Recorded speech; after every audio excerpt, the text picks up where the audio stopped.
আসসালামু আলাইকুম, welcome Ayesha's cooking house. ছোলা সাধারণত সবাই রান্না করতে পারি, এটা একটা কমন রান্না। আজ আমি আপনাদের ছোলা রান্না দেখাবো। রমজান মাসে ইফতারে আলু দিয়ে ছোলা রান্না করার জন্য ছোলা রান্নার 7-8 ঘন্টা আগে পানিতে ভিজিয়ে রাখতে হবে, তাহলে ছোলা ফুলে দ্বিগুণ হবে আর তাড়াতাড়ি সেদ্ধ হয়ে যাবে। এরপর ছোলা আর আলু সিদ্ধ করব। প্রেসার কুকারে সিদ্ধ করলে তাড়াতাড়ি সেদ্ধ হবে।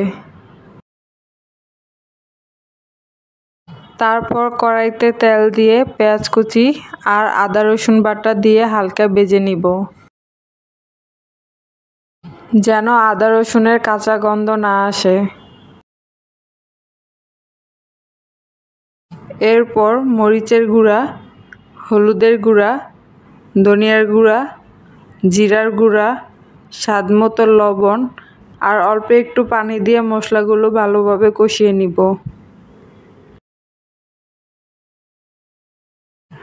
তারপর আগে থেকে সিদ্ধ করে রাখা আলু আর টমেটো কুচি দিয়ে একটু নাড়াচাড়া করে সেদ্ধ করা ছোলা আর মরিচ দিয়ে পানি দিয়ে দিব। পানি দেওয়ার পর আরও 5-7 মিনিট রান্না করব।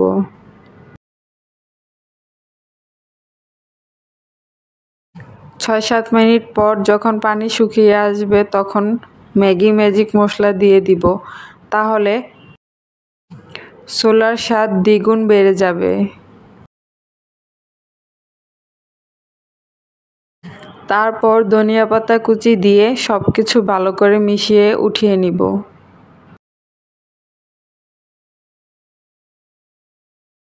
ছোলা রান্না হয়ে গেল। এভাবে ছোলা রান্না করলে খেতে ভীষণ মজা লাগে। ভিডিওটি দেখার জন্য অনেক অনেক ধন্যবাদ।